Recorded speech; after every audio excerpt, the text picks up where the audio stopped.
Hello there. Oh, bite me. What's up, guys? This is the Gospel According to Mark with a C. He is I, and I am he. Just taking some time to tell you exactly what's on my mind. Thank you for joining me once again, my friends. And as always, you can like, you can share, you can subscribe. When you subscribe, you know what to do. Hit that notification bell so you get all of the notices from when I drop this crap. Also, if you care to contribute to the channel, there's a super thanks feature right down there. Why don't you take advantage of it? I'm asking you, but I'm not begging you. Do it if you want to. It highlights your comment, and when I see it, I respond to your comment. And I thank you very much. And if you choose not to do it, I thank you for that as well. All right, guys, so let's get into this. This is the season finale of Kenobi. I wish they were saying it with a series finale, but no. Somebody somewhere thought that it would be a good idea if this thing went on, if the insult continued. And so this is merely the season 1 finale of Kenobi episode 6. Coming at ya.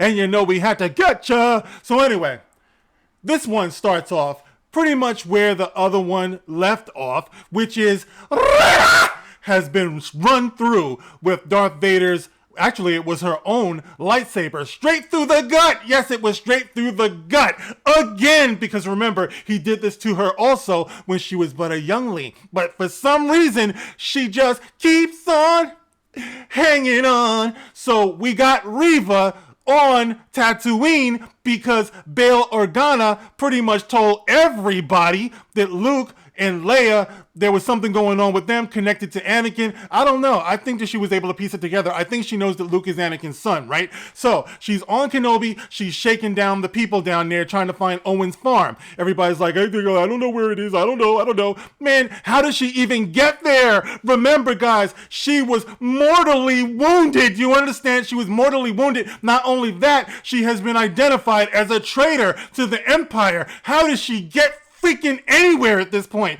right? But, you know, she's there, and, you know, they're making like, you know, she's like, oh, you know, she's coughing, you know, like she fell off a fucking bike or something. She got stabbed with a lightsaber. She got run through, and now she's on Tatooine walking through the desert, okay? Meanwhile, and this is the thing that got me right from the beginning. It told me what I was in for, because she is down there, right? I assume it took some time for her to get down there, considering she is a traitor and all, right?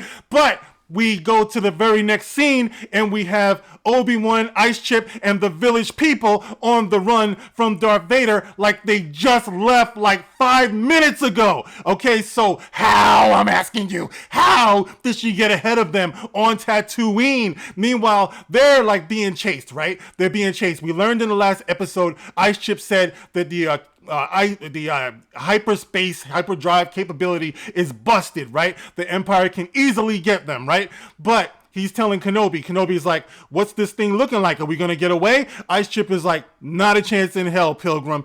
The hyperdrive is busted. It takes too long to fix it. I'm not going to be able to fix it. Not going to be able to do it. Obi-Wan is like, well then, I guess I'm going to have to face him. I'm going to go and face him because we need more time. If I stay here, everyone's going to get blown up. Ice Chip is like, wait, you don't have to go. Everybody's like, you don't have to go. Obi-Wan, don't go. Ice Chip's like, we're so close. Dude, you just got through saying you're going to die. You said this. Ice Chip is freaking bipolar. Do you understand this? In the very first episode that we met him, we saw this bullshit. He said, I'm not going to help you. I'm not going to help you. I'm not going to help you. Okay, I'll help you. This time, it's broken. We're not going to make it. We're going to die. We're not going to make it. We're going to die. But we're so close, Obi-Wan. You don't have to go. I swear to you, it's going to be a good day. All right, I had to say it. It's Ice Chip. You know what I'm saying? So anyway, Obi-Wan is like, nah, I got to go. You know what I'm saying? I got to meet him. And you notice how at the end of every scene, the music has to go up. And then we go. Like every scene is supposed to be a cliffhanger, right? So now we jump back, all right? We go from there to so, you know, she's making her way through. She finds her way down to, Owen's place and everything. You know, like I said, once again, she's just walking through the desert. You know what I'm saying? Mortally wounded, mind you. Meanwhile, Uncle Owen and Aunt Beru are like, who was it that tipped them off? Who told them that Riva was coming? All right, somebody told them, right? Who was it? Who told them? Who tipped them off? Shit, let me try to remember who did this now. But anyway, they got tipped off. all right, that Riva is on the way, right? So they're trying to get themselves all ready and everything. And I got to ask you something. Where is Bail Organa in all of this? Did Bail Organa not in the last episode say to Obi-Wan, dude, I think you're dead, but I'm going to go to Tatooine and I'm going to protect Luke for you? The dude straight up and down lied. He wasn't there. You think that there would have been some type of security surrounding this place. Excuse me, are you okay? All right, love you. So anyway, yeah, you think there would have been some security. But no, dude lied. He was nowhere to be seen. So you got Aunt Beru and Uncle Owen. Uncle Owen is like, let's break the fuck out. She's coming here. Oh, no, it was the guy from the village. That's what it was. The guy from the village managed to warn them, when Riva was shaking down the village. Where is he? Where is he? The guy from the village got word to Uncle Owen and Aunt Beru that was on the way. Okay, so Uncle Owen is like, listen, we can leave, we can hide. And honestly, that was probably a very good idea. How could possibly know where they went? But Aunt Beru, for some reason, wants to play badass. She's having delusions of being Ripley. She's like, we'll be ready. We can do this. So Uncle Owen is like, okay, dear, whatever you say, Agnes. Happy wife, happy life. What a pussy. All right, so anyway, they decide they're going to make their stand right there, okay? So the music goes up. Switch to the scene, okay? Now, what's his name? Obi-Wan gets in the escape craft from the escape shuttle. There's an escape shuttle on the escape craft, all right? And the funny thing about it is, as we find out later on in the episode, the escape craft has a functioning hyperdrive, right? So even though the ice chip and the village people, their transport can't jump to hyperspace, the escape pod that's in it can. So you mean to tell me you can't take the hyperdrive from the escape pod that's on the escape shuttle and use it that way? Okay, no, okay, you can't do it. So Obi-Wan gets in. He tells Leia, I'm out, I'll see you, listen, Leia. Leia's like, where are you going? You mean to tell me you're going to abandon me again? Obi-Wan is like, you'll be fine. I'm trusting you with the fake Jedi. The same one that I gave my transport or my communication system to and lightsaber. The one who fucked up in the first place. You know what I mean? But I'm going to give you Star Wars Harriet Tubman's holster. I'm going to give this to you, Leia. She would want you to have it. Why would she want you to have it? She's the one that left you in the tunnel that ended up putting you in a fucked up position in the first place. You know what I mean? I never saw them bond. I don't get it. Besides, when did he get the holster? When she got shot down in the last episode, Obi-Wan was clear across the room talking about Tala! Tala! Tala! You know what I mean? When did she have time to pick up the holster? But he gives it to Leia. No blaster, but he gives her the holster. Leia's like, but there's no blaster. Obi-Wan is like, come on. You think I would give you a blaster? You're a dumbass. Of course you would. So anyway, Obi-Wan jumps on the shuttle and he leaves, right? Darth Vader is like, the escape shuttle with ice chip or Obi-Wan? Should I chase that or this? You can get with this or you can get with that. You can get with this, because this is where it's at. So he decides he's going to go after Obi-Wan, even though the Grand Inquisitor Pumpkinhead is standing there like, but Darth Vader, my lord, you could go here and find out where the hidden Jedi are. You're second-guessing Darth Vader and didn't even feel the sensation in his neck? Darth Vader, he's soft, I'm telling you. Anakin, what the fuck? You know what I mean? So anyway, Darth Vader is like, prepare my shuttle. I'm going that way, So meanwhile, while Darth Vader is going this way, how come the Imperials couldn't go that way and get the escape shuttle with ice chip in them? What happened to the tractor beam? What is going on here? And it's like I told you guys before, the only way that you can really thoroughly enjoy these things, you can only enjoy them as much as you can overlook.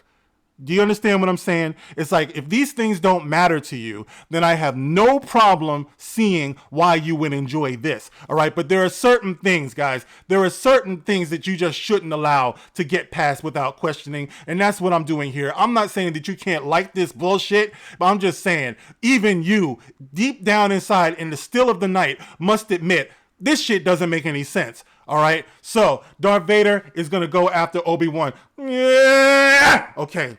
Switch scene. Cliffhanger. All right, so now we go down to Tatooine. Riva has found Owen and Beru. She's kicking ass, all right? Now, keep in mind, she is mortally wounded, okay? But she's in there whooping ass, okay? Owen and Beru, they go charging out. They get beat up. All right, so they're discarded. There's no point in even harping on this. Luke is on the run, okay? And Luke said, oh, no, he said nothing, okay? He gets no lines whatsoever in this show. I think that was probably in the kid's contract. You don't get to speak at all, okay? So he's running. Riva is like leaning. Where does that come from, guys? It's an old movie starring Robert Mitchum. That's the only thing I'm going to give you, okay? So she's chasing after Luke, okay? Okay, cliffhanger. Now we go back to Obi-Wan has gone down to some rock, some planet, whatever. Darth Vader follows him. Okay. Now, they see each other. They're going to engage in battle. Okay, so they go on and they light their lightsabers and everything. And Obi-Wan goes into his famous stance, and all that stuff. And, oh my God, it's old Obi-Wan again. Here we go. The rematch of the century. So now they're fighting and everything. Long story short, Obi-Wan ends up Darth Vader ends up burying Obi-Wan. Okay, he gets the drop on him. You're soft, Obi-Wan. So he's fighting him and all that stuff, and he buries Obi-Wan. It looks like Obi-Wan has lost. He's underneath the rocks. That's it. Of course, it's not it. See, this is the problem with this show. All right. They're doing everything in their power with their lame-ass music and everything to act like there's some type of tension here when we know damn well there are no stakes. Nobody here is going to die, okay? There is nobody in this episode that can possibly die except Riva! And guess what? She's a strong black woman who is going to fulfill her destiny of receiving an NAACP Image Award next year. Yes, that is my prediction. So, she's got plot armor because of that. So, nobody here is going to die. As for the Grand Inquisitor Pumpkinhead, well, he died already. The only person who was character enough, who was strong enough, who was brave enough to die in this was Wade. God bless him, the MVP of this whole thing. Anyway, Obi-Wan is underneath a ton of rocks, and what does he start doing? He starts flashing back to all of the things that empower him, which means Leia. He's thinking about Leia smiling. He's thinking about Leia touching his hand. He's thinking about Leia climbing up on the ladder. Leia doing all types of stuff. Obi-Wan, I love you, Obi-Wan. So, and he has one image of Luke because they just had to push that in there, and that was that image of Luke where he's steering on top of the igloo or whatever it is, like we all saw in the trailer. Okay, so that's all Luke gets. So anyway, with the power of Leia, he busts out of his would-be tomb. Darth Vader is walking away feeling good about himself and everything. And before he left, by the way, Darth Vader said, "Farewell, Master." Whoop! He called him Master, and you know what that means. That means he is now justified in A New Hope by saying, "When last we meet, I was a student, but now I am the master." Yes, they covered that base. He literally called him master. And now he's walking away. He's leaving him again. Okay, when he should have made sure he was finished. But no, Obi-Wan busts through the rocks. Ah! Now he's got the rocks all levitating in the air like Rey. Okay, we saw this before. I don't know what it is, this fascination with fucking rocks. But he's sitting there levitating the rocks. Now he's throwing the rocks at Darth Vader. Darth Vader is taking it. He's getting hit with the rocks. Oh! I'm like, you got to be fucking kidding me. We've seen this guy deflect all types of stuff, but no, he's gonna get pounded by these rocks. You know what I mean? So anyway, Obi-Wan charges at him with the lightsaber. He's slashing him with the lightsaber. You see all the sparks and everything. Oh my God, he's connecting. He's hurting Darth Vader. How do you know he's hurting Darth Vader? Because Darth Vader starts to make that sound. He sounds like, when a date's going very well on a Saturday night. You know what I mean? When she's really enjoying herself. You know what I'm saying? Maybe that's just me. But anyway, so he's got the drop on Darth Vader. He is losing. And then he slashes Darth Vader and half of his helmet comes off. Darth Vader is finished. Yes, they took a page out of Rebels. So you see half of his face, half of Anakin's face. And listen, I gotta say this, guys. okay?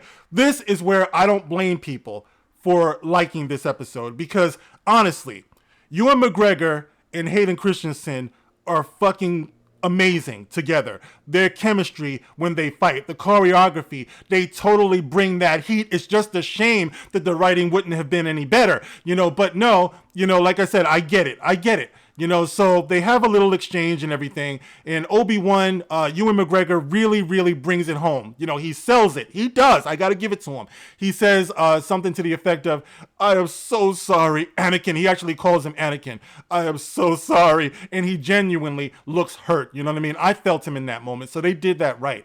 And Darth Vader is now, because he's all jacked up, this they did right too. Half of his voice while he's talking sounds like Anakin, Hayden Christensen, and the other half sounds like Darth Vader, James Earl Jones. So he's so fucked up, it's like the voice modulation is all off, you know what I mean? So he says to Obi-Wan, he says something very interesting.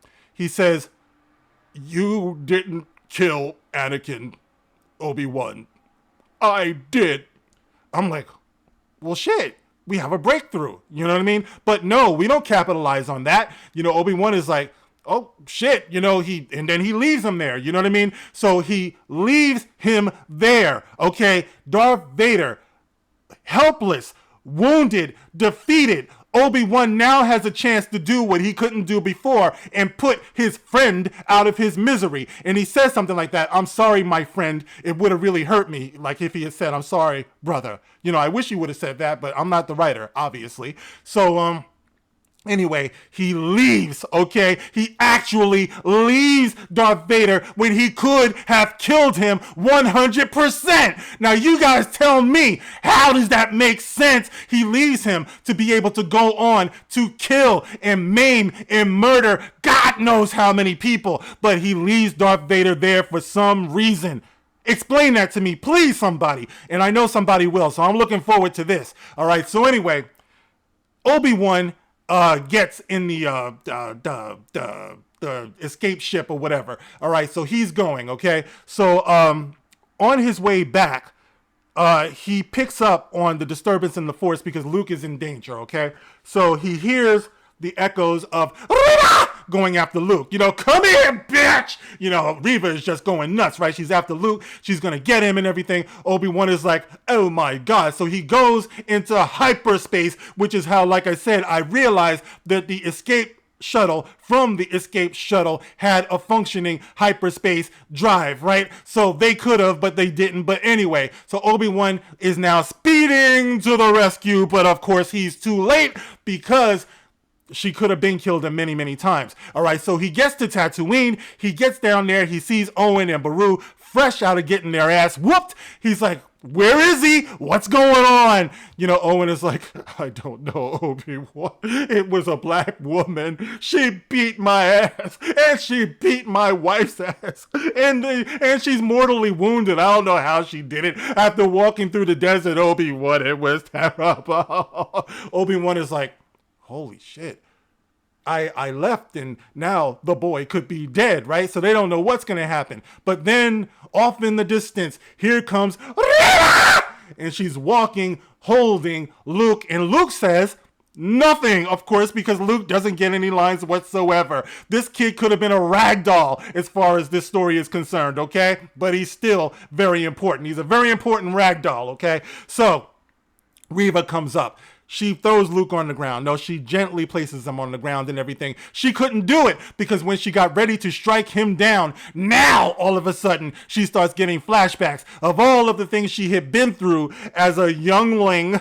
Her fear and everything. This did not kick in when she was killing all of those Jedi that she hunted down in order to get revenge upon the man who hunted down and killed Jedi. Make this make sense for all of you people who are loving this. But no, once again, this show is only as good as you're willing to overlook the things that you're willing to overlook, okay? So if you don't want to see these things, then you're going to hate this because you don't like the fact that I'm bringing them up. But it's true, okay? So after all the dirt that did, she still thinks somehow that she is justified in what she's doing. And what was her plan in the first place? What was her plan in going after Luke? You would think that the first thing she would have done if she wanted to get at Anakin, she would have said, hey, Anakin, she would have called him up. Guess who I'm with? Come here, Luke. I'm with your son, Anakin. Here he is. You know what I'm about to do? I'm about to kill him. How you like me now? Woo! How you like me now? But no, we don't know what her plan was.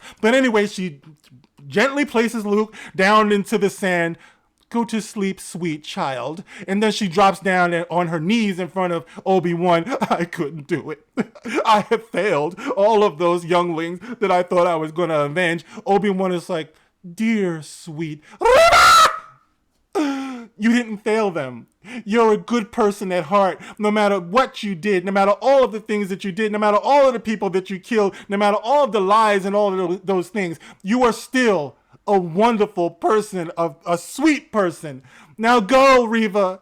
Go and enjoy your life. There will be no atonement for you. You don't have to atone for anything. You don't have to answer for anything. You don't have to face justice. No, Riva, you can go walk the earth and have fun and adventures in your inevitable spinoff. Go ahead, Riva, and good luck with that NAACP Image Award. So, Riva exits the show, and I want to just give a round of applause. Riva! Riva! We love you, Riva, and we love Moses Ingram. Yes, we do. And the best thing that I love about Moses Ingram, oh, it's so hot in here. It's Riva.